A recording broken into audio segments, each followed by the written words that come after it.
Hello and welcome to tonight's talk, Churchill in Oxfordshire from the museum. We're very grateful to Pye Homes for sponsoring this evening's talk. As you can see, we are back in the museum, and I'm very pleased to say that our crowdfunding project for our Anderson shelter is really picking up a pace. We are taking delivery of the Anderson shelter next week, and we'll be in touch with everyone to let them know when it's ready for visits. I'm going to hand you over now to David Innes, one of our trustees, speakers. If you can, please do consider making a donation to the museum. It's only with those type of donations that we're able to continue to look after all of the collections, but also to fund exciting projects like the Anderson shelter. Good night and enjoy the talk.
Good evening, and welcome to the Soldiers of Oxfordshire Museum.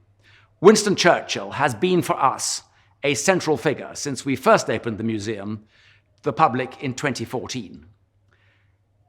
To a great degree, of course, he was the dominant figure in this country's 20th century history.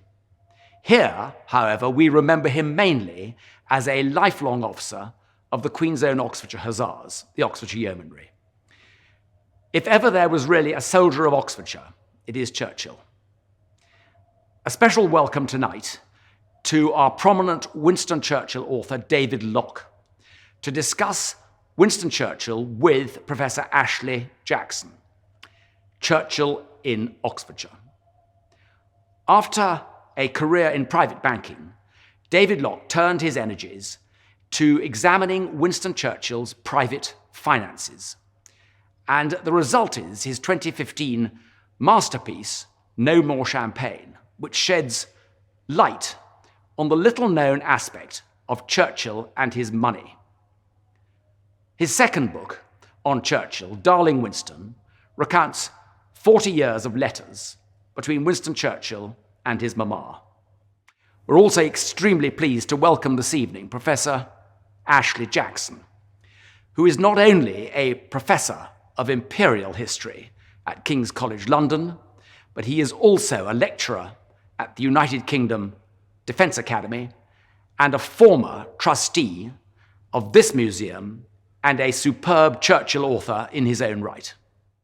So, we are doubly fortunate to have two acclaimed Churchill authors with us this evening. Thank you very much to both of them.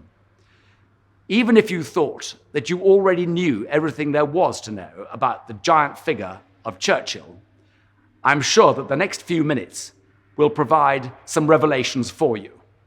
Please stay with us after the conclusion of the talk for a live question and answer. I'm delighted to be here in the Soldiers of Oxfordshire Museum today to introduce a talk, a discussion between me and David Lough about the life of Winston Churchill. I suppose it's worth recounting to begin with the long association that he had with the county of Oxfordshire, with, of course, Blenheim Palace, and indeed with the town of Woodstock. It was only a few steps away from where we're sitting now, from where the doctor issued forth to attend Jenny Churchill at Winston's birth. And of course, he had a very long association with the palace and was a frequent visitor there during his life. He proposed to his wife in the Temple of Diana there, famously, and also was buried in Blaydon, very nearby. So his life cycle very much associated with the county, the town, and Blenheim Palace. And so I wonder it's a sensible place to begin, David, is to look at the significance of his aristocratic birth and his association with Blenheim Palace. Yes, well, I think you're right, actually. It was pivotal to his sense of his own identity and his role in the world. It was still a time when 300 or 400 families controlled Britain, controlled the wealth, controlled the politics, and is stemming from the land. And any ducal family was by definition one of those. And although the Marlboroughs weren't in the sort of forefront of the ducal ranks, they were quite recently established. He undoubtedly qualified as the grandson of a duke to be, as he and his family saw it, at the top table, and a sense of some entitlement, I think, to be listened to. And his mother, actually, from her American background, reinforced that, because she brought the American directness, which said, you're always entitled to go to the top. Don't muck around down there. But he did remain, certainly during his bachelor years, he was very fond of coming back here. And I remember when he ordered his first car in his bachelor years, he tolerated quite a bit of delay while he made sure that the suppliers got the right Marlborough blue to paint the car, and in fact, and the coat of arms. And it even cost him the car being ready for his trip to Balmoral to stay with the King. But he said, no, we must get the right Marlborough hue. And it was ready in the end for the departure from Balmoral. And the poor car company had to have an engineer drive it all the way up to Scotland so that it could make a ceremonial departure. But that was all so that he could get the Marlborough colours and the right Marlborough arms on it. So yes, Blenheim, well, and I think by extension, Oxfordshire. Although I come from Kent, where he eventually settled, as you know. So so perhaps we can call it sort of 15 all. I think he was very he became very attached to Kent, and at one stage when noises were being made about making a museum out of his eventual home at Chartwell, he said, well, to try and attract the National Trust, he said, we'll throw the carcass in too. So he was very nearly buried in Kent, but as you rightly point out, he ended up down the road here. Well, fascinating, David. It's very important to get the colour of one's car correct. And I do remember that the plan, I think, or something in his mind, was to be buried, I think, under the croquet lawn at Chartwell before the final decision was made to return to the family patch in Blaydon. But I think it's also important, adding to that and the association between Churchill and the county, is his strong regimental, his military associations with Oxfordshire, because he famously served in the Oxfordshire Yeomanry, very much enjoyed soldiering with them, even when he attained high office. I think as Home Secretary, he would still come back to drill his squadron, and its preparation for the early stages of the First World War was noted. I always remember when I'm walking around the park, the occasion on which he persuaded some high-ranking officer to form brigade mass and charge with over 1,000 soldiers and horses across the great park. And this also meant that at his funeral in London in January 1965, the detachment from the Oxfordshire Yeomanry had a very prominent position behind the carriage bearing the coffin. So what do you think about Churchill's military experiences and associations with the regiment here in Oxfordshire, and the significance of this for his later life? Well, I mean, they started up in the nursery, whether it was the Blenheim nursery or the or nursery that in his parents' London home. I'm not quite sure, but he he was rather famously playing with toy soldiers. He had a complete army. He used to beat his young brother Jack in all their battles. When his father came in and saw this enthusiasm for the maneuvering, the presumably leaden soldiers, and his father had never been impressed by his intellectual achievements, to put it mildly, and didn't think he would ever get to university, and so decided that the army was almost his sort of best hope.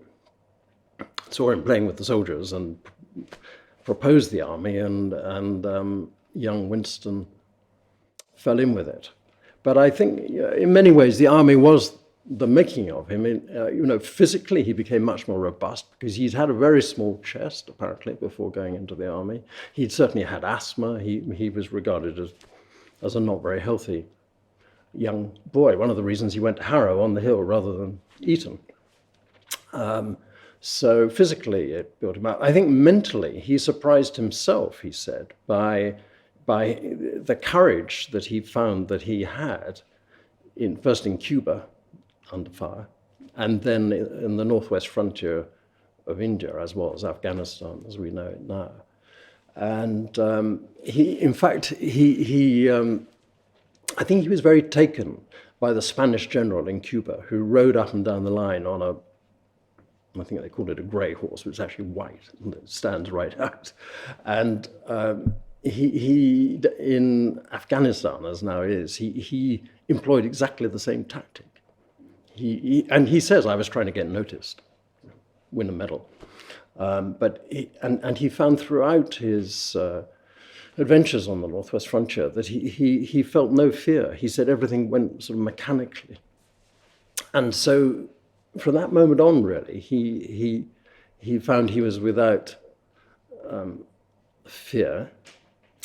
And then the other thing that the army did for him, particularly while he went out as a young man to India for the best part of 3 years, it gave him the space to grow intellectually, as well as physically and mentally.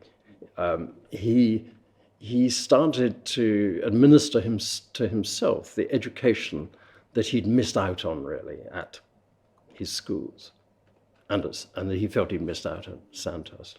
And he's, the army's training, it was so hot in Bangalore, where he was, that army training finished at about 11 in the morning, having started early. And he had nothing to do, basically, until polo started at 4:30 p.m., as it got cooler. And so he decided to fill those days by reading. And he got his mother to send out books. He sent out reading lists. And also he said to her, suggest some things I should read. But she generally got it wrong. Anyway, she sent out lots of packages. And he read, you can see in the letters, one of the books I've done is a volume of correspondence. Really, it's the letters between mother and son. It's a very unusual correspondence because in most cases, mothers keep boys' letters, but boys don't keep mothers' letters. In this case, most of both parts of the correspondence survive. And so you can follow the reading list. And actually, as he reads more and more, you can see his vocabulary change.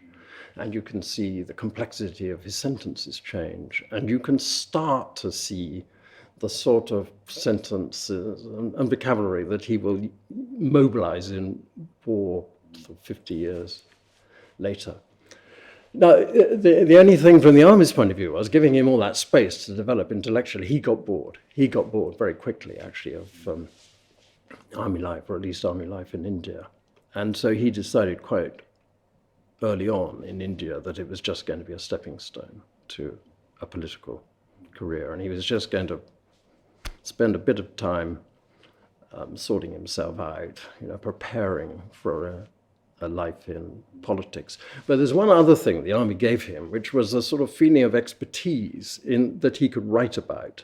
So he started as a war correspondent, and he started while he was still serving in the army. And it gave him, that writing gave him the ability to get into politics, which was because it produced some income. And at the time, politics was a largely unpaid business. And I think the other thing, I mean, now we're switching further forward, but the thing that his army experience gave him was the confidence to deal with senior military people later in life. In fact, not all that much later, really, because when he was made First Lord of the Admiralty in 1911 or 12, and he's only sort of mid-30s.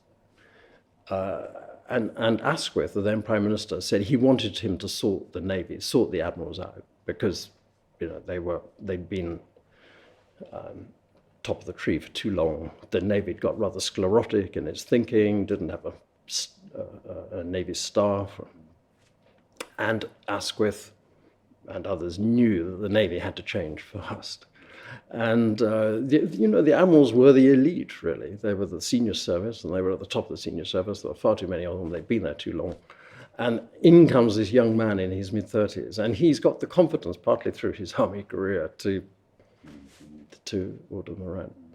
And then the other thing, I think, that it gave, he felt that when he picked up, he had acquired all this political experience, and he had, as he saw it, the military experience as well.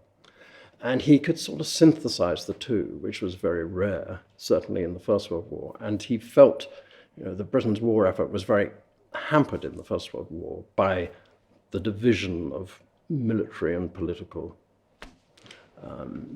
sort of lines, which I suppose up until then had been inevitable because of the lack of technology, lack of communication. But that was beginning to be sort of overcome by the invention of the telephone and things. And so at the beginning of the Second World War, even during the rather disastrous Norway campaign, he is very frustrated and arguing that we have to bring the lesson of the First World War is we have to unify political and military command. And when he got his own chance in May 1940, this is really what he spends his first 2 or 3 weeks doing, is bringing together the political and military lines of command. And he makes himself not just Prime Minister, but Minister of Defence. Both the staffs, his political staff and the military staff, are under his sole, and the two things are fused. And that is one of the turning points, really, of the way you know better than me. I couldn't agree more. And I mean, there's the moment, isn't there, when he becomes Prime Minister and he says, there will be no more Fishers, Jellicos, or Kitcheners or Haigs. I suppose it's one of the great counterfactuals, one of the great what-ifs, but it often occurs to me, if he didn't have these two strands of, on the one hand, high birth, and on the other, very early military experience, both with the regular army and with the yeomanry, would he have been in the position that he was in 1940 to relish being the war leader and to have that moment of destiny? We will never know, but it is fascinating. And he had the confidence, really, to forge a war strategy that was no part of the sort of military thinking before the war, which is the Mediterranean strategy, basically. I mean, the conventional British strategy was that the defence of the Far East came before the Mediterranean. But Churchill rammed through, really, a Mediterranean strategy. We'll bomb Germany and attack Italy in the Mediterranean, and in doing so, we'll keep our routes to India. And it may be significant. He had kept travelling across the Med, I don't know how many times when he was an army officer in India. He used to come back as often as he could. And he sort of had a feeling for the Med, which he never had for Singapore. He never went to the Far East. He never once went to Singapore. He imagined Singapore was a fortress. He didn't realise it was some great causeway leading to it. And so when it came to the fall of Singapore, he was quite surprised because he'd never been there. But poor General John Dill, who was the first army he dealt with on coming in. Said when Churchill propounded his Mediterranean strategy, Dill said, "But hang on, our doctrine is, Singapore first, and Dill was fairly quickly consigned to the United States, and he was out of the way. Having mentioned Churchill's attachment and indeed love for, of course, his family and his place of birth, he could nevertheless be rather unsentimental towards both his, what you might call his class, and indeed his place of birth. I'm thinking about the famous 1909-10 People's Budget, when he sort of, very much courted the disfavour of his cousin, the ninth Duke, by supporting this budget, which would have seen huge death duties on the landed classes, and also showed a surprising, maybe prudent attitude towards the plight of the 10th Duke at the end of the Second World War, when it came to the future of Blenheim. Perhaps you could tell us a bit about what was going on there, because it's little known and fascinating. Yes. Well, just first of all, on the the 1909 episode,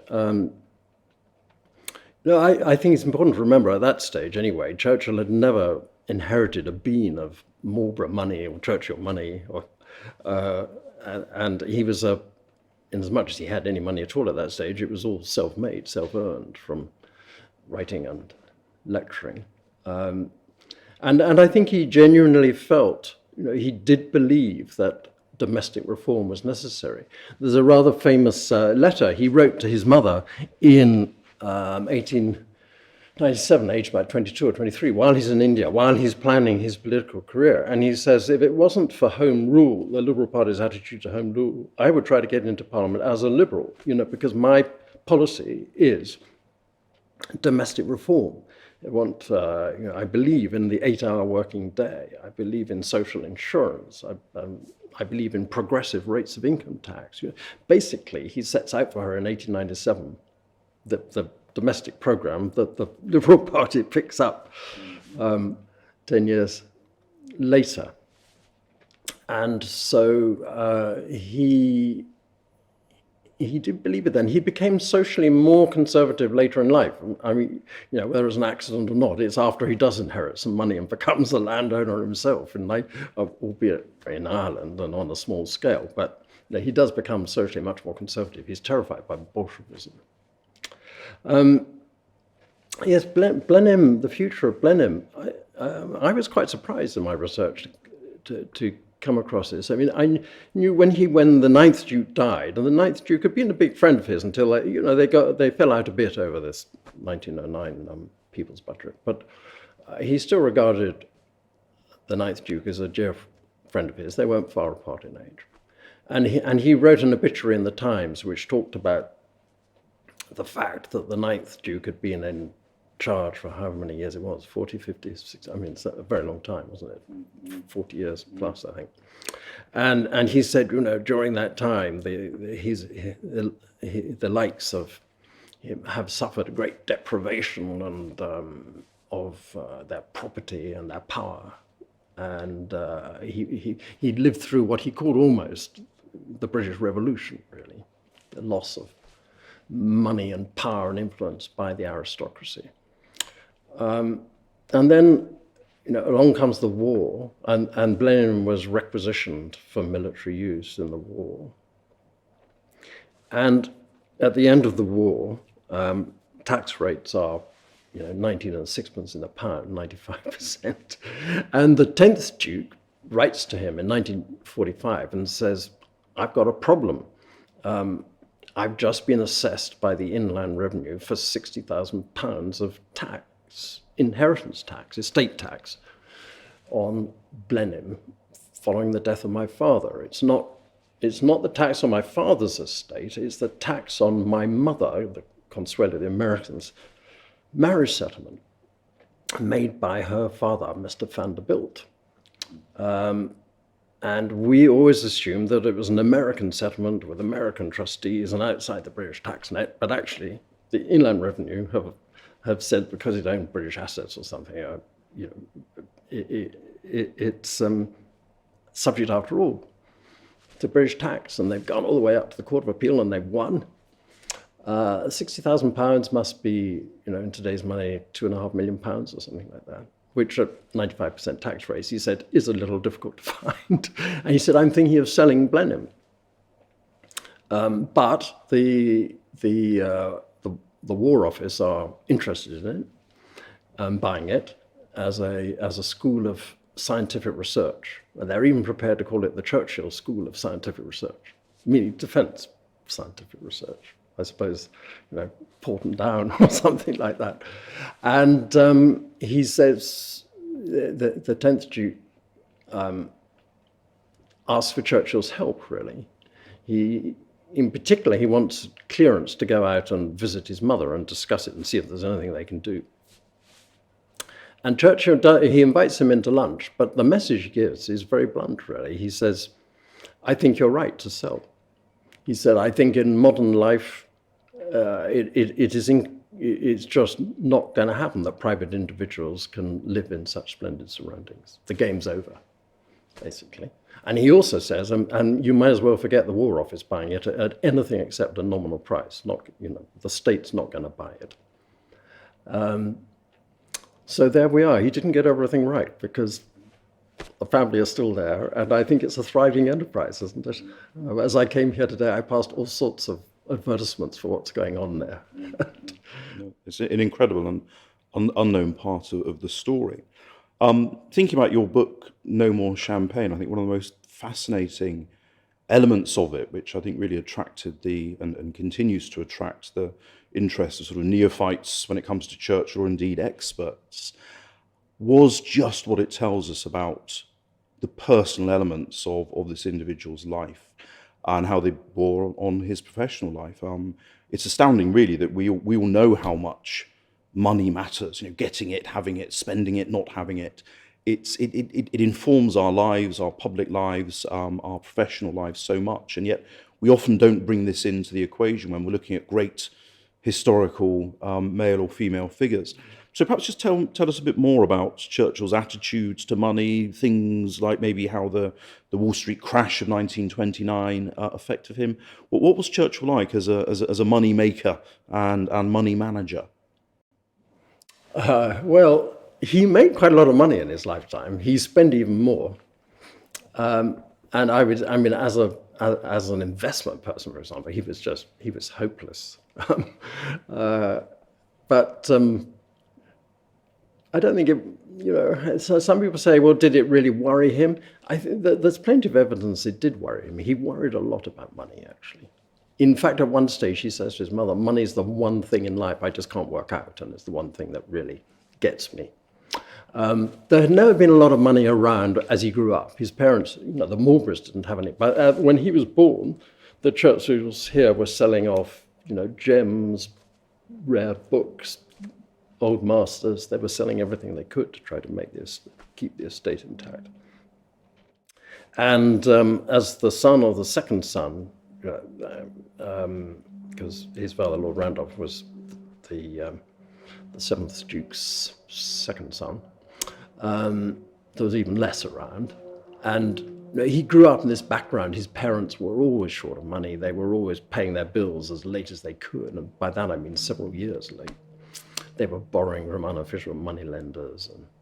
And so that was how he sort of grew up.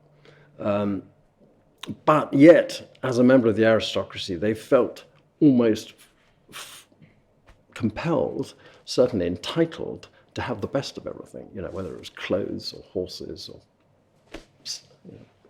chauffeur's livery when that came in. So he first earned as much as he could on top of his army pay. I mean, when he was in the army, he was paid £120 a year, but his living costs were about £1,500 a year, which is, it was generally reckoned in those days that a bachelor would spend about £1,000 a year, which is the equivalent today, by the way, of £100,000 a year. I mean, a well-to-do bachelor, trying to live life to the full in London. But Churchill managed to spend £1,500 a year, the equivalent of £150,000, and he was earning less than a tenth of that. So he made as much as he could out of writing. And after the Boer War in 1900, when he'd been captured and escaped, that was a big story. And he did lots of lectures, both in this country and abroad. And actually, he made a ton of money in that 2 or 3 years. And he when he first became an MP, he, at the age of 25, he had about, today's equivalent, about £1 million in the bank. But MPs weren't paid in those days, and by the time the First World War came round, 14 years later, he'd been through it, and he owed the banks £1 million. And by the way, he owed his wine merchant the equivalent of £50,000, and his tailors about the same again. You know, he was borrowing from wherever he could. And the first of his financial bailouts came in 1920, and then in 1921 he had this freak. There was a freak train accident, as a result of which he inherited from the Irish side of the family today's equivalent of £2 or £3 million. And his mother died the same year, and when his father's will trust fell in, shared between the two brothers. And so he had inherited in 1921 about £4 million. Now, at the time, he owed about £3 million to the banks in today's money. And the sort of sensible thing to do would be to pay off those debts. And you've got £1 million in the bank, which will earn you, 5% interest, and that will supplement your ministerial earnings or whatever. But Churchill didn't think like that about risk-taking generally. So he kept all the debt. He invested the £4 million. Well, he didn't invest it all. He actually bought a Rolls Royce. He fairly soon bought Chartwell, and he started going to the casino a lot more down in France, and he started playing the stock market. And I mean playing, not investing. And, he blew the inheritance during the 1920s, but a lot of it while he was Chancellor of the Exchequer, by the way. So come 1929, he lost office, and he thought, his agent actually said to him, you keep going over to France, you love France, but the big money is going to be in America. His agent, his literary agent, was an American, Curtis Brown. And he said, you must go over to America, learn more about America, go over and nibble the grass. And Churchill went over for about 3 months with his brother, and each of them took a son. And at first, he loved America. They went right across Canada, actually, first, and then came back west to east across America, always being put up by other people and paid for by other people and all that. But as he went, they were in the final stages of a huge bull market, and he had got shares were going up and up and up, and there were people in the hotel windows sort of rubbing out the blackboard and chalking out yet higher prices. And he writes home to his wife, Clementine, and says, you won't believe how much money we've made since I left. And, go and get another maid and buy yourself a dress and all that sort of stuff. And then, while he's staying in New York, the markets crack. This is the Wall Street crash of 1929. And he's there throughout. He's still dealing like a dervish himself. And it's only as he leaves that he starts doing the sums on the weekend before he leaves. And to his horror, he realizes that he seems to have lost a lot of money. And he's on the boat coming back, and the ticker tape's still, the markets are still falling, and he's working it all out. And he realizes he's lost today's equivalent. He's down £1 million. And this episode doesn't appear in the otherwise wonderful official biography by Martin Gilbert. Just doesn't appear. Because I think Martin Gilbert, who's a great historian, just had a bit of a blind spot on the money side of things. But it seems to me to have had a real impact on Churchill's political life in the 1930s, the so-called wilderness years, because he just didn't have, he had to write to try to get some money back. And he wrote so many books, so many articles, as you know. Chartwell was a sort of literary factory, really. That he didn't have time for all the schmoozing in the smoking rooms of the House of Commons. And he was in the early part of the 1930s, he was a very infrequent visitor to the House of Commons, really. And he slightly misjudged some of the controversies, the political issues of the day, like India. He's always struggling financially in the 1930s. And in the end, actually, as he does resonate at last with the public on the issue of Germany and rearmament, actually his finances implode.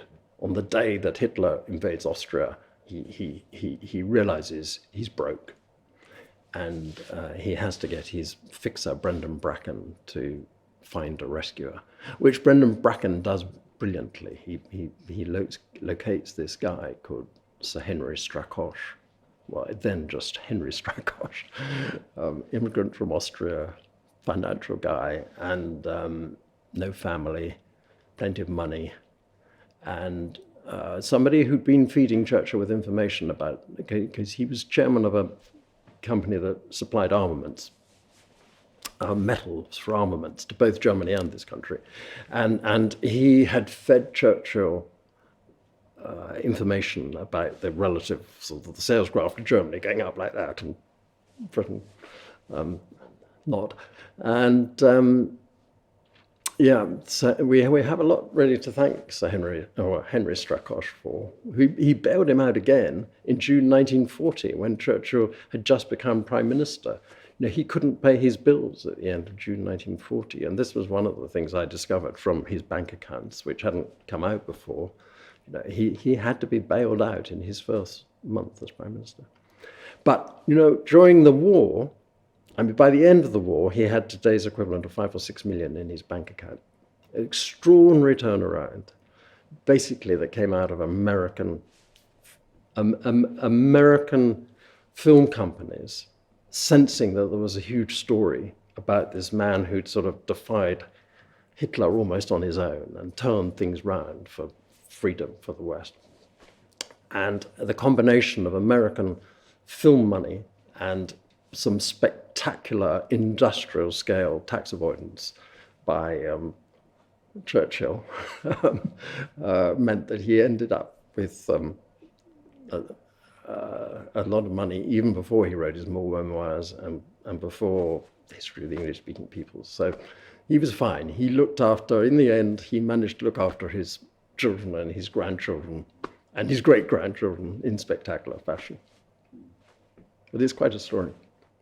Well, this is fascinating detail, and I think it's so important because often people might think that looking at things like, you know, people's bank accounts does a disservice to reputations, but I couldn't agree with that, because I think that the more we know about the context of these people in such important positions, the better, and it adds so much colour to the tapestry of their lives, and bringing their personal experiences and concerns, successes and failures, alongside of their, you know, more regularly chronicled public activities, is hugely important. But I think what's fascinating about what you just outlined about Churchill and what could be described as rather manic behaviour, be it on stock markets and even in his sort of political life, you know, his appetite for risk and things like that is something that makes him the leader that he is, to the chagrin of some people, but also ultimately to his success. What makes this even more interesting, I think, is the fact that Churchill wasn't alone in having these rather sort of manic behaviours, be it on the stock market or in his political dealings, his appetite for risk. It's actually a characteristic of many other world leaders and indeed British prime ministers over the years. Why do you think that is? Well, it's a characteristic of what one might call disruptor leaders. We've had some 60 or so prime ministers in this country since Walpole over the last 300 years, and many of them in the first couple of centuries at least were members of the aristocracy, well landed, plenty of money. Money wasn't a problem, but largely they are forgotten as leaders. The outstanding leaders, you know, when you think of the prime ministers who have changed the weather, as it were, William Pitt the Elder, great war leader in his day, William Pitt the Younger, Benjamin Disraeli, David Lloyd George. I mean, all these, you're absolutely right, tend to have extremely colourful, is one way of putting it, disorganised personal lives and particularly financial lives, and a good deal of, I mean, huge appetite for risk, as you say. And, you know, in Churchill's life, that this is the thread that ties together his private and public lives, is the extent of his risk-taking, really.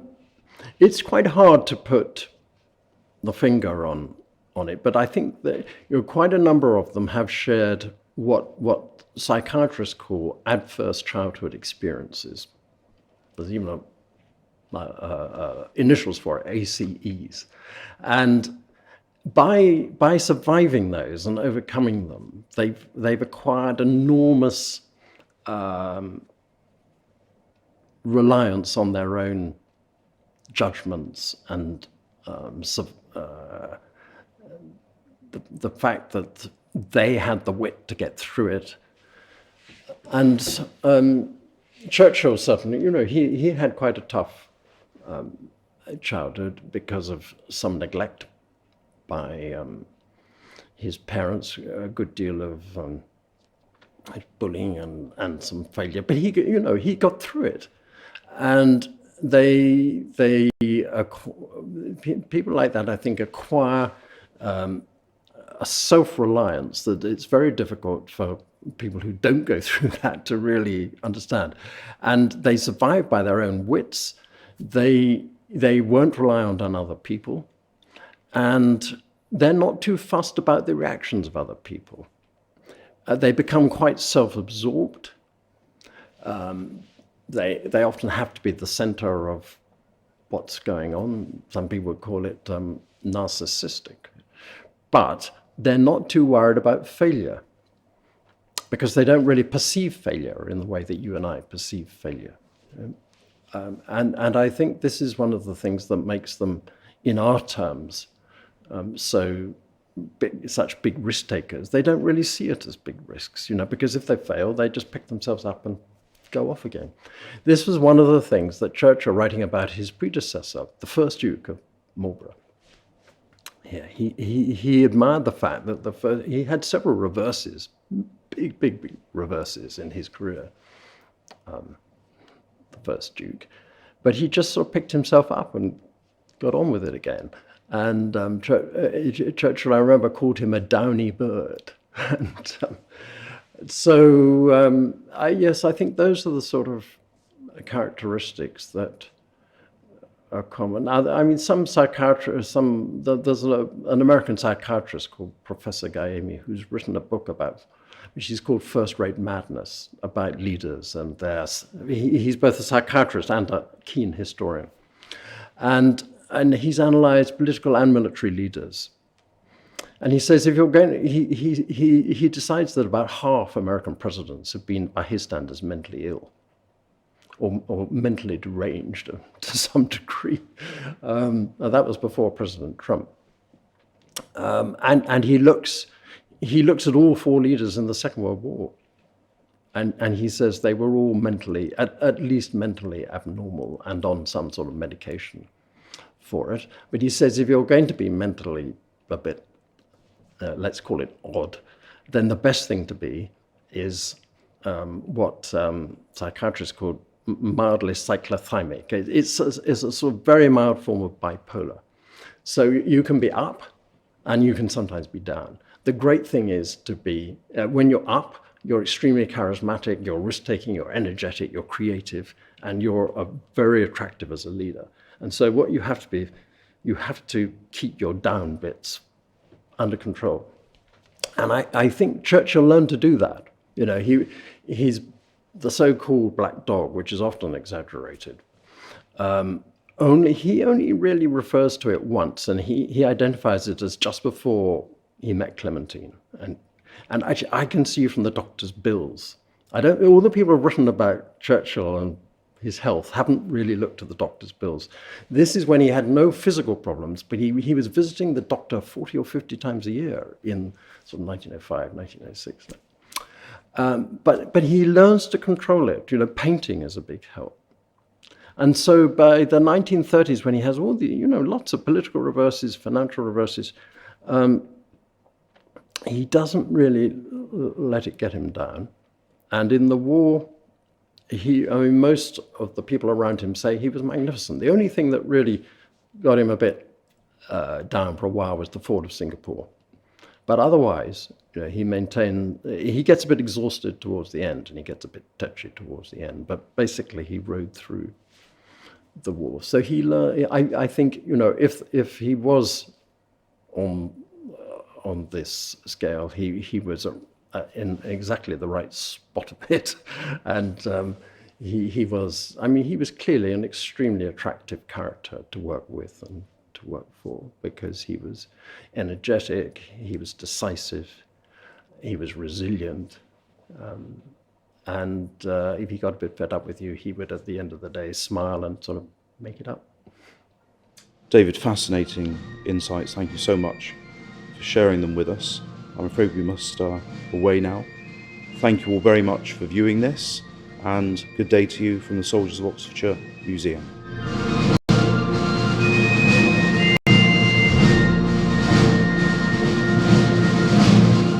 The question and answer session will start shortly. The Q&A window will open below the video window. Please log in or use the guest chat link to ask a question.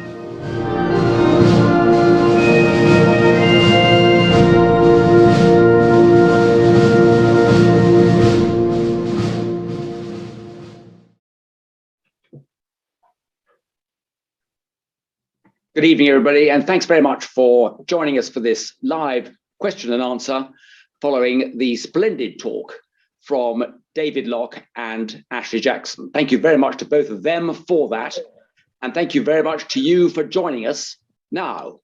Let's go straight to the questions, which are coming in well at the moment. The first question is from Henry Spilberg, one of our trustees at the Soldiers of Oxfordshire Museum. David, I think it's directed to you. How did your interest in Winston Churchill and your wealth management experience come together? Well, David, thank you for inviting me. And yes, that takes me back a while. I was about 14 or 15 when Churchill died. And I was, I suppose, just learning to think for myself a bit. And I had a history teacher who was trying to encourage this. And he said to us, don't believe all this stuff that's in all the eulogies in the press. He said Churchill was no more than a romantic old windbag. And I took that home. I was rather pleased with that and took it home to my parents and grandmother. My grandmother was absolutely scandalized. And she decided to put me through a corrective course. And she started feeding me all the volumes of the Churchill biography by Martin Gilbert as they came out. And I found him fascinating, and particularly I started reading the documents volumes attached to them, which was my first contact with sort of primary historical documents. And so when I did history at university, and then when I went off into a career, I kept reading history books, and I kept reading about Churchill because he was so interesting. And when I got into the financial markets and started giving advice to families, I realized as I read about these Churchill books that none of them seemed to explain the money side of things. It just popped up occasionally, but it never made sense. It was never drawn together. And I also realized from advising families that people give away a lot about themselves in the decisions they make about money, really. And so as I came towards the end of my career in the financial markets, I wondered whether there was information available to try to, if I could go and research and see if I could find out what the story really was, and see if it would shed any additional light on the man. And I found that there was this, he kept everything for the family archives. The Churchills always understood the value of an archive, and he kept everything in the archive, all his bills, all his tax dealings, all his investment dealings, all his solicitors' letters, It was all there, all over the place, but it was there. And so I tried to stitch it together and hope that I mean, my aim was to throw fresh light on the man. You know, there's this huge tapestry, but some of the threads had been dark. The financial threads had been dark, and I hope it's helped to light up the tapestry. I'm sure it has. But more widely. Yeah, I'm sure it has. Thank you. I've got a question here from James. I don't know your surname, James, but it's an interesting question because it's about the risk taker in Churchill. What basic factor caused him to take each of these risks in his life? And he also wants to know, well, we can talk about the Boer War later on, maybe, but it's about the risk taking that was somehow in his character, wasn't it? Yes, I think this was the main thing to come out, really, was that he was a huge risk taker in his personal life, as well as in his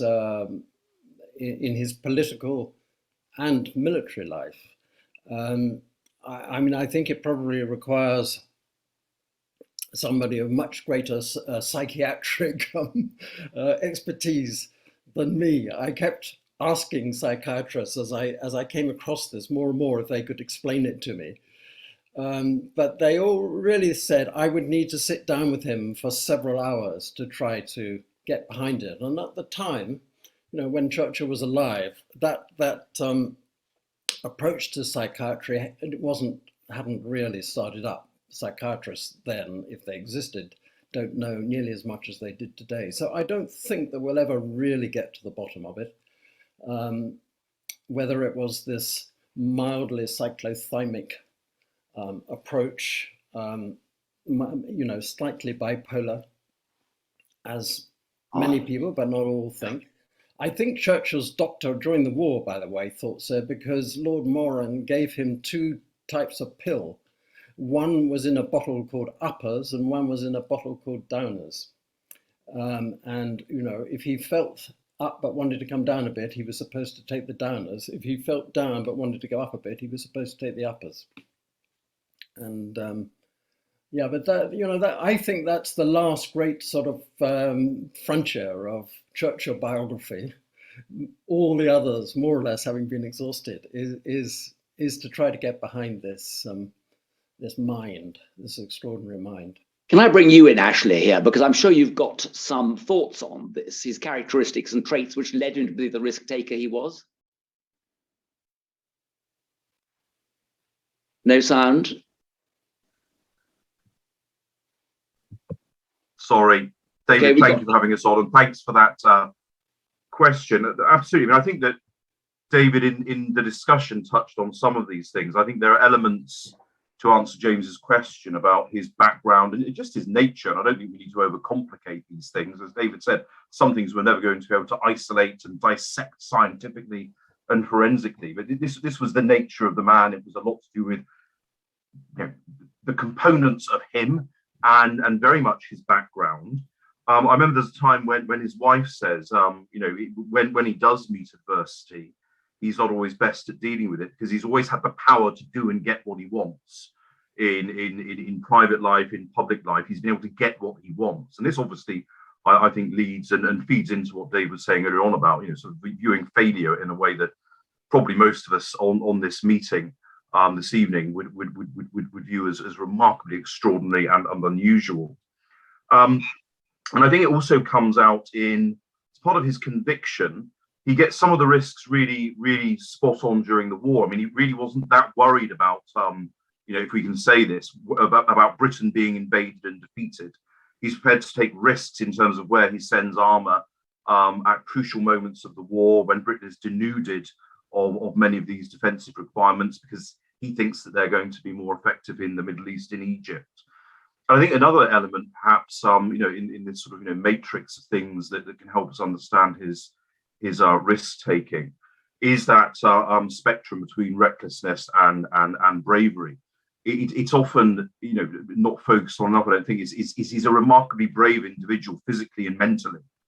Just the kind of things he subjects himself to when he's approaching what we would say consider retirement age during the Second World War going off on these remarkably dangerous and uncomfortable journeys aboard destroyers, battleships, or rattling old bomber airframes to go to summit meetings and spend weeks and weeks and weeks and weeks abroad, checking on generals in the Middle East, or going out to the White House or to Tehran or Moscow. The kind of bravery he shows and almost indifference to danger that he showed, as David mentioned, when he was a young man, particularly in Cuba and during his army service with operational service with the British Army. So I think there are a number of things that go into this, this ingredients pot, things that explain his risk taking. You're going to get some of it wrong, you're going to get some of it right, but really, really rather an unusual person. But it's what makes him the man he is, and I suppose which suits him in many ways for the leadership role in the Second World War. Henry Spielberg has made a comment here about this. Churchill's health, he says, there's a recently published book by Alistair Vale and John Scadding, Winston Churchill's Illnesses, which might throw some more light on that, which for those who want to study that further. James, who asked one of the earlier questions, asks an interesting one here about, in your opinion, would Churchill have been able to achieve Prime Minister without his high ranking in the aristocracy? And his sort of supplementary about that is, would he have managed today to get into office with the various financial disclosures and transparency requirements of people in public office?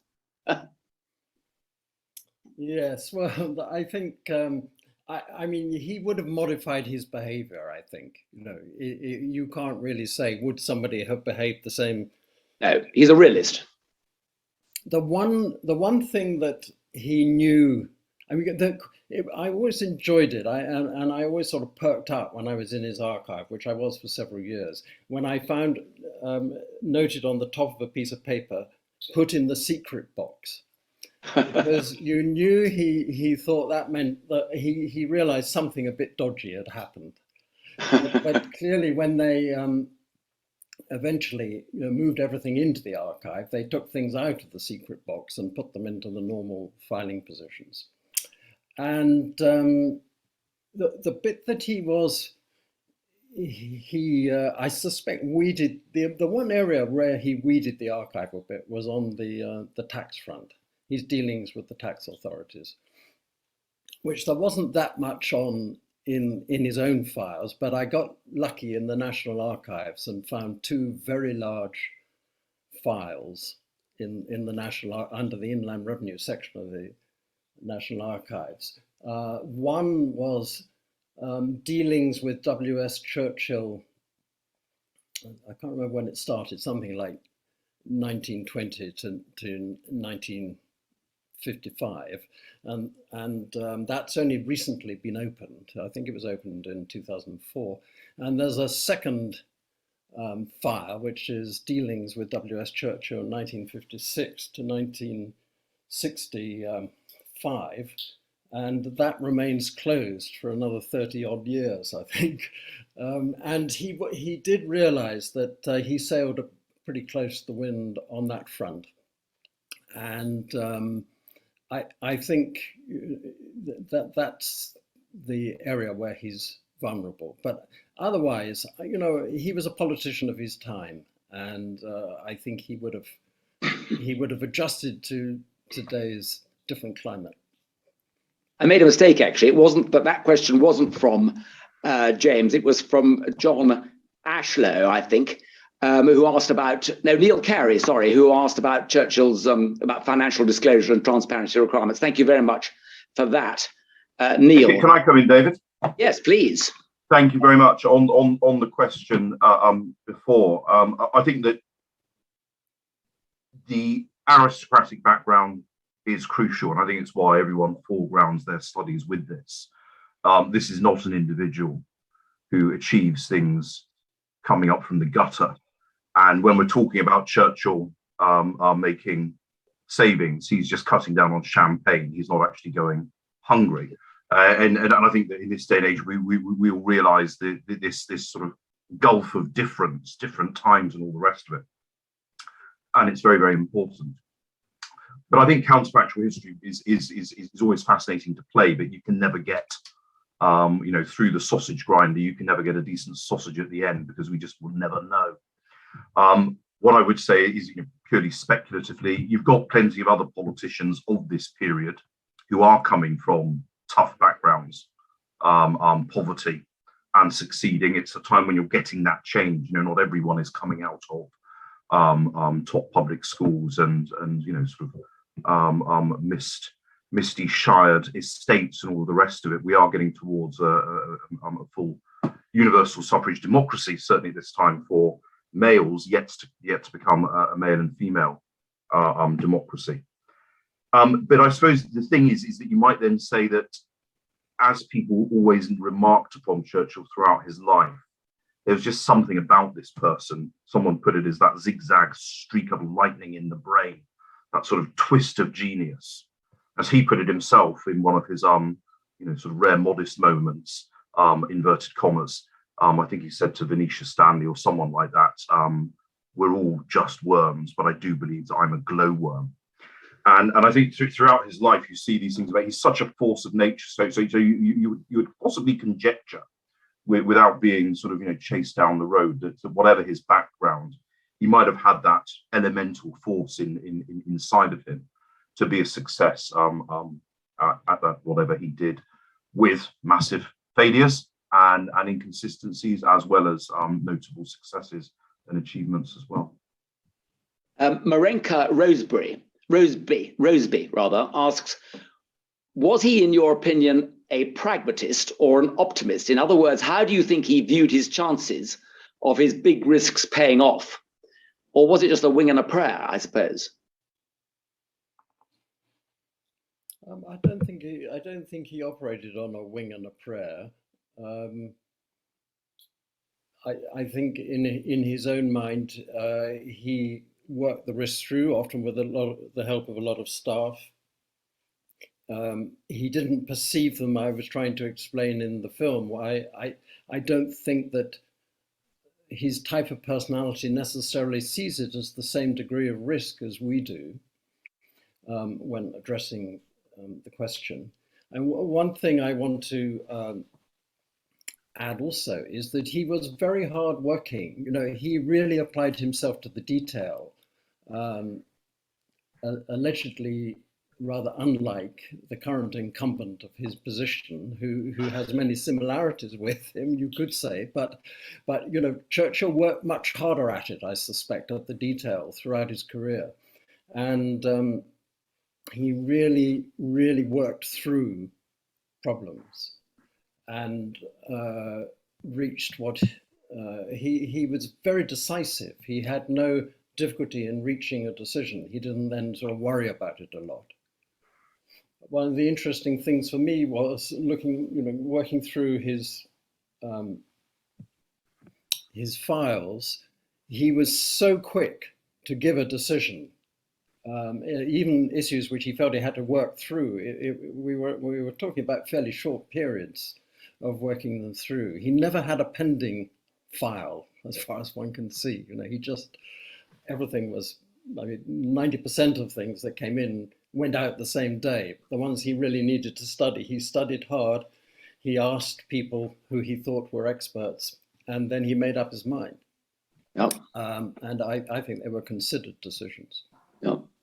I can just add, thank you, David. I think that he's hugely optimistic to answer the question or give my perspective. I think he's a very, very optimistic character.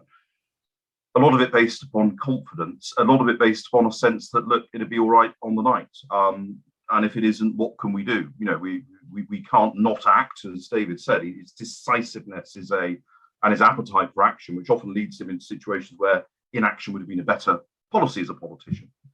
But often it distinguish him from those around him, his appetite for acting, taking responsibility, getting on with it. I think part of it also is just this idea that he sees himself as the essential man. This is why he sort of is at the forefront of inventing summit diplomacy. Why would you allow your foreign secretary to do his or her job when you are the person who needs to go and see that leader? If only you can see Roosevelt or Stalin, you will see eye to eye. You will work out Britain's interests. You will secure them. You do not delegate. And this is very much part of his experience as Prime Minister. He thinks he's got this magic that can carry the day, but he's wrong very often. It is spliced, this optimism, this sense of his own ability to achieve things based upon remarkable industry and knowledge across the spectrum of government activity. It's spliced with naivety. And I suppose one of the most signal examples of this is his belief in the prospects for the English-speaking peoples, the English-speaking world, as he puts it, to carry Britain successfully into the post-war world. He thinks that America is going to see Britain as the British Empire, as a partner in world affairs, is going to support it, and doesn't really see, he has blind spots about the ways in which America's view of Britain and the empire differ enormously from those of Churchill, and that there isn't going to be this partnership in quite such a cozy special relationship way. But I suppose you also look at things during the war where, you know, we can often load so much onto this person's shoulders. We're never going to know if someone else could have done it better. But also, I think that the situations that are being encountered during the war are so extraordinary that a measure of confidence in the future and indeed hope that things will work out was very, very understandable. But of course, critics will say that it was just another example of not being prepared and being overly optimistic. That's very good. Thank you very much indeed, both of you, for that. I'm going to take a 1 minute pause now just to say, hope you're enjoying this live question and answer, and hope you will stay with us. Please think about making a donation to the museum. We don't charge for these talks, and I hope your enjoyment of them is double, actually, because you haven't had to go anywhere to receive it. I hope that you're enjoying your talk and your evening, and supper's just around the corner maybe, and you're able to have all this at home. And if you could bear us in mind as we try and keep this museum flying, that would be fantastic. Your donations are so appreciated by us. We're most grateful. Thank you very much. Back to the questions. The next, this is a rather detailed question, actually, or it's a rather specific question, I suppose, about the escape from the Boer War. It's the kind of thing which caught people's imagination then, and it's caught someone's imagination tonight. This is from James. I wonder if, Ashley, you want to say anything about his escape from the Boer War, because he made quite a lot of it afterwards, didn't he?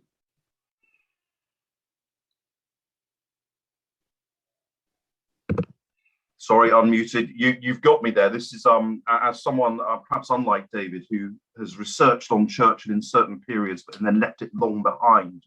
The Boer War period is distant for me. I'm working more at the moment on Churchill in the 40s and 50s.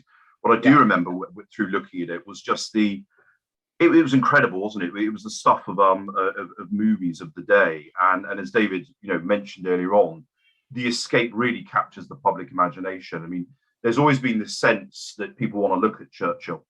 I think at some point his father or someone said, everyone wants to look at the chip off the old block. Everyone wants to look at Randolph Churchill's son, this product of the Marlborough line and what have you. And so when this is married with sort of the fame that comes from this dramatic escape, it's hugely focused upon by the British media, because obviously things aren't going very well in the Boer War. And so any good news stories like a relief of Mafeking or Ladysmith, or a Churchill famous young man escaping dramatically, this is going to catch fire. And on the basis of this, Churchill able to, as David said, do quite a lot of lecturing and feather his little nest. But I suppose one of the interesting things is it courts controversy. Does it not? A controversy that lasts deep into the interwar years. Question of should he have escaped? And it's often used as always like an acid test for those who want to critique Churchill's character. There was a plan inside, I think, if I remember, the State Model School or prison, one or the other, in Pretoria, to get out with him and some other internees or POWs. The others don't seem to make it on time. And whatever, Churchill gets out, the others don't. And Churchill, he waits around for them, then decides, actually, I just need to go for it. Later on, some people say, but you should have waited for us. There was a plan and you didn't execute it. So this kind of controversy that bedevils Churchill and can be used as ammunition for those who either want to support his, epic status, or those who want to, sort of slam his character, was something that he was experienced very early in life. But I do remember with the actual escape, I mean, because it is genuinely dramatic. I mean, there he is on goods train. He then hikes to some, I think if I remember, some mine, and managed to link up with some British South African miners who look after him. Then he's able to get on another train going into neutral Portuguese East Africa, where he sort of becomes this fated figure, later going back to fight in the war. And I remember, I think he says when he crosses the border, I think it's in My Early Life or something like that, when he crosses the border into Portuguese East, and so therefore technically out of enemy territory, he sort of whoops in delight, and I think fires a revolver into the night air of East Central Africa. So no, I think it's a genuinely dramatic thing. He's got a price on his head, has he not? There are famous bill posters for, I think, 25 quid or something. Dead or alive, wanted Churchill. So it's a real celebrity, and sort of chums comic stuff. Absolutely. And the subject of the film, basically, I mean, it's a big part of the story. Young Winston, the film that was sold in the middle of the Second World War, the film rights to My Early Life, in which this episode occurs, were sold in the middle of the Second World War, but didn't make it to the silver screen for about another 27 years. They went through so many screenwriters who all sort of buckled under the weight of trying to write about this man who had saved Western civilization, and it took them something like 27 years, I think, to produce Young Winston, but it's well worth watching in the end. I don't know, you can still watch it, I think, on Netflix or something. Oh, I'm sure, yeah. Yeah.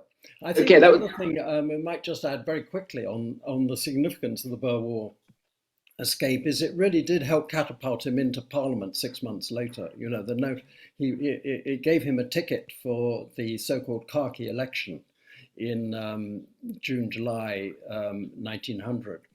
And his notoriety from the escape made sure of his election. Excellent, thank you very much. I've got a question from Ian Hamill. Very nice to see you, Ian, here, or to hear you. Thank you very much for your question. Ian has been a political advisor himself in the past, and his question is, what was the effect on Churchill of losing the 1945 election? How hit by, or how struck was he by the whole thing? Sure. Thank you. No, it's fascinating, isn't it? Because we always look at the the election and the reasons for it. It isn't understood by many people around the world. I mean, I think Stalin, it says, why don't you just take the opposition out and shoot them? This is easy. I mean, you can't just leave the stage. We haven't even finished the Yalta summit, or Potsdam. So Churchill doesn't expect it. Many people didn't expect it. Psephologists now are able to say actually it was predictable.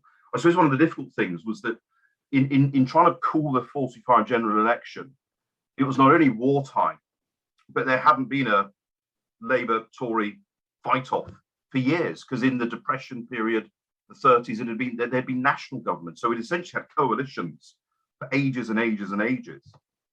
Lots of interesting stuff about, whether Labour had sort of, capitalised upon home front reform and those kinds of things to the expense of the Tories. But no, it's a shock. There's a big rest afterwards, but definitely a sense of deflation and powerlessness.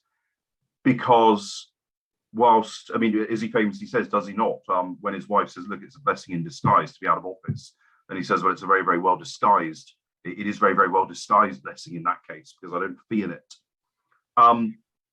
Deflated. This is a man who craves power and is absolutely wedded to his work. It is one of the things that his wife says on many occasions she understood right from the off, was that right from the start, the proposal in 1908 up at Blenheim and all the rest of it, was that this was an individual married to his career and to politics.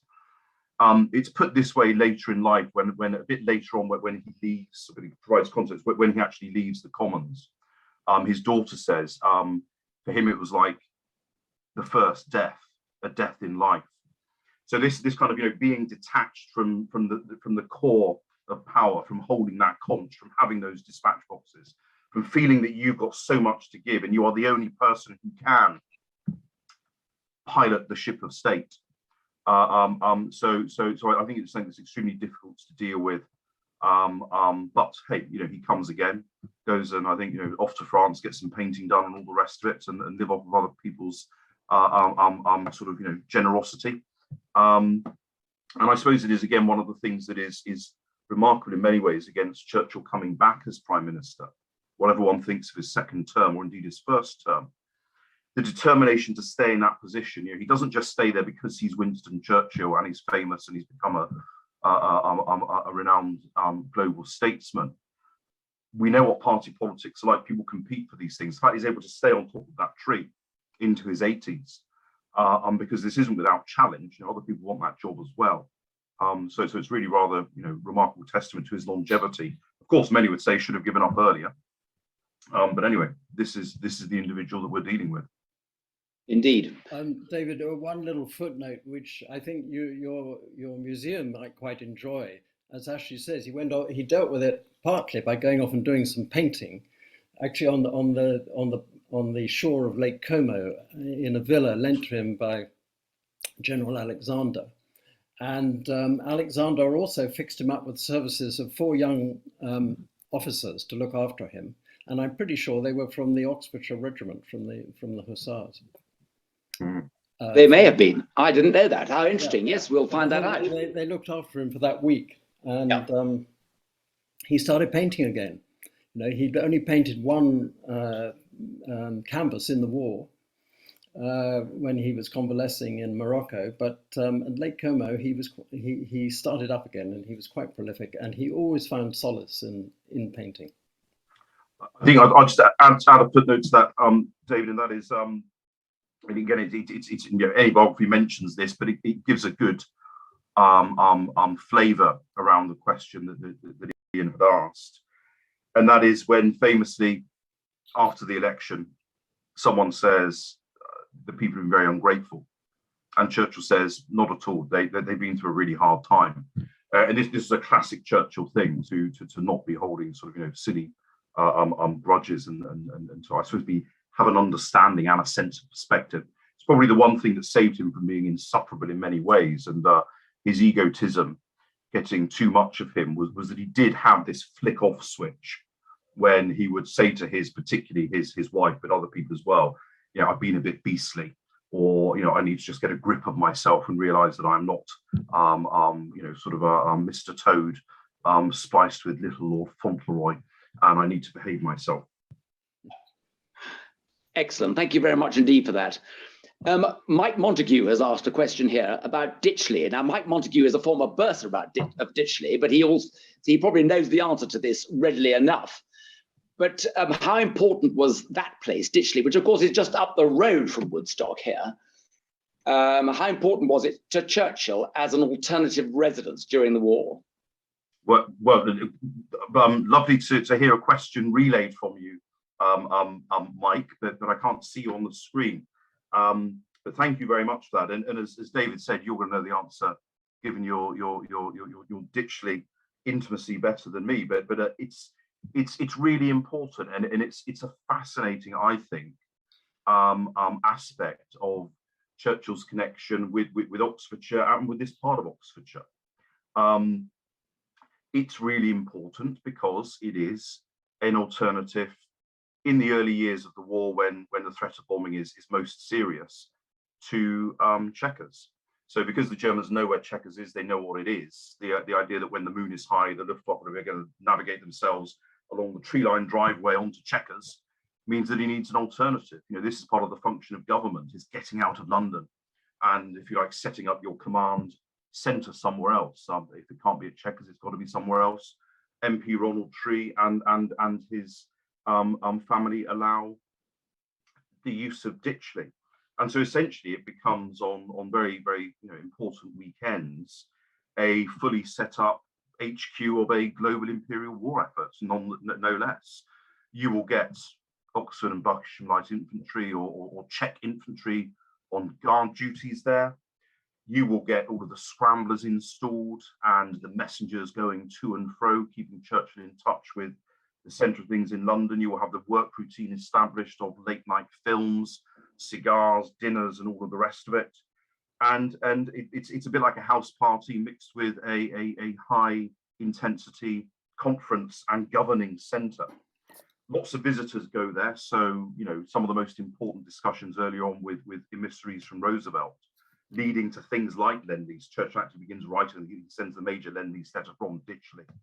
It's where he learns about Rudolf Hess's landing in Scotland. And so I think it's a vital part of the war story and the way in which Churchill conducts government, interacts with very important foreign leaders and indeed military commanders. You know, you've always got sort of a top general, member of the Chiefs of Staff Committee, or senior cabinet minister just bombing up to Ditchley for a night or two to carry on the work of prosecuting the global war effort. David, have you got anything to add on Ditchley at this stage? Because you must know it well too. No, I don't really. I don't know it well. I think actually it was right to point out the importance in schmoozing the Americans in the early stages of the war. You know, Churchill wanted to win over the confidence of Roosevelt's emissaries, particularly Harry Hopkins, to a lesser extent Averell Harriman. And one of the ways he found best to do that was to get them out of town and entertain them for the weekend at Chequers or frequently Ditchley. And he also, one of the reasons he invited Americans, I mean, or at least he always needed somebody who wasn't British there for the weekend, because as long as they had a foreign guest, they were allowed to exceed the normal rationing regime. There was a sort of special exemption if you were entertaining foreigners. So you'll find that there is always a foreigner invited to either Chequers or Ditchley Park. And, you know, I think it's quite, I quite enjoy the echoes of this as we talk about Partygate now at number 10. There was always very good food on offer during the war at either Chequers or Ditchley Park, or indeed in Downing Street, and nobody seemed to mind. You know, they felt that they could see him flying around the world, working really hard. And nobody really minded. Nobody called time on him. There's quite an interesting contrast to. There is. Robert Webb has asked a question about that, really. Robert, I'm not going to put it to our speakers, if you don't mind. I'd rather not think about what Churchill would have thought about our present leader. So we'll have one more question, I think, which I'd like to ask, which is really about, from Neil Carey, should we note Churchill's openness to invention and innovation to meet challenges? Did he really father the tank, which is sometimes put about? Thank you very much. I can't at this moment tell you exactly who was the first person and what share they had in the tank, but there's no doubt that as First Lord of the Admiralty, Churchill is very much an important sponsor of this.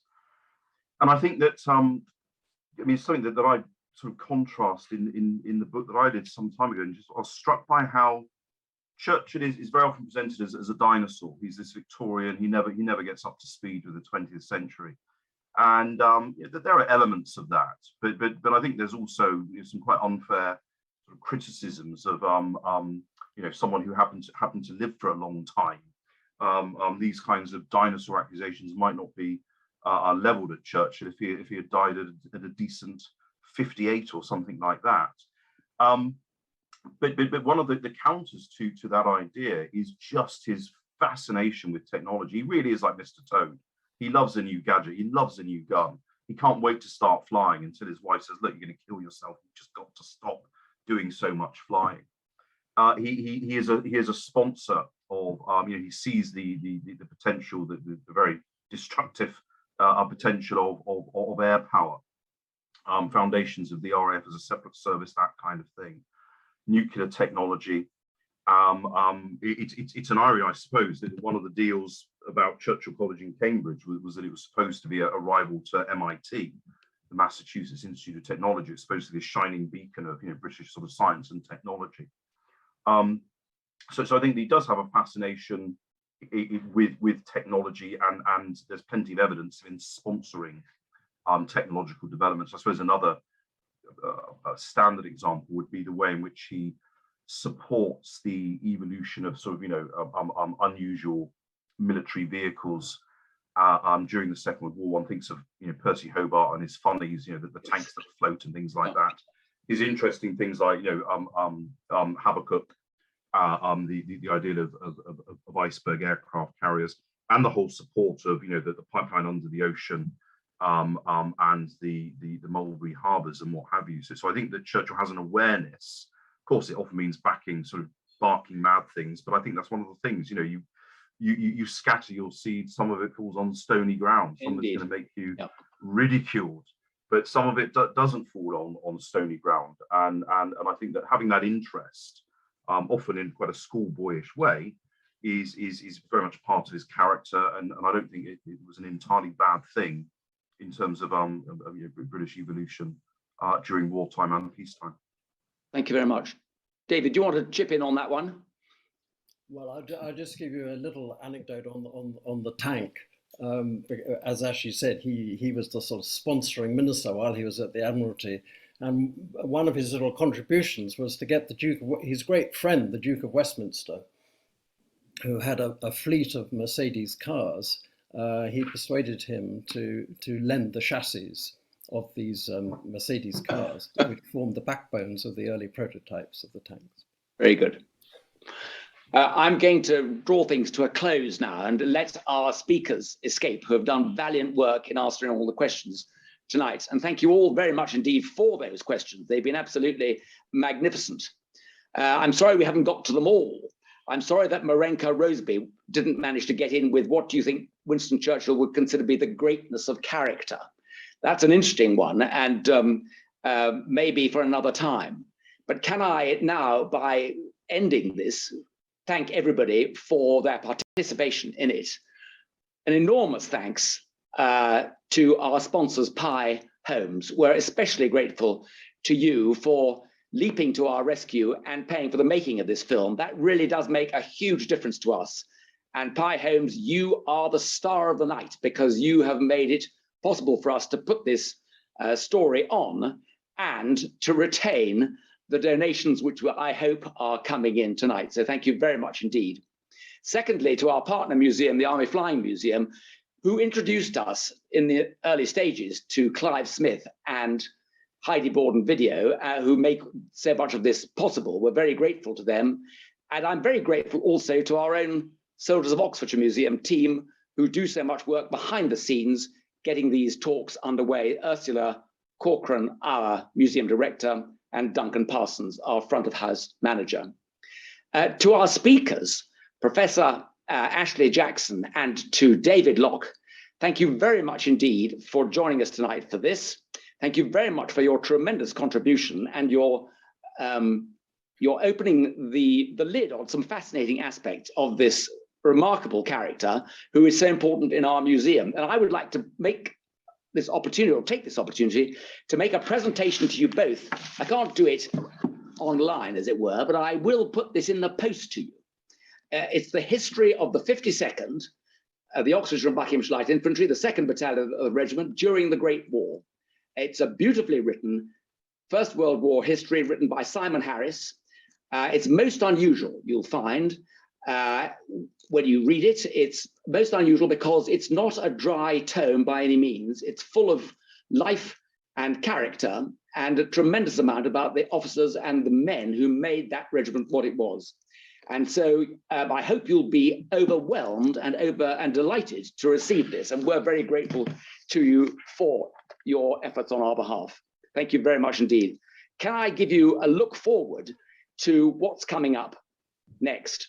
At the end of the month, in a month's time, on the 1st of March, I'm delighted that Ingram Murray, who is a historian in the museum and a very notable historian in Buckinghamshire and in Oxfordshire, ably assisted by Antonia Keeney of Blenheim Palace, will be lifting a curtain on SOE, Churchill's secret organization, which he tasked in 1940 to set Europe ablaze. Then and later, of course, SOE was a very controversial organization.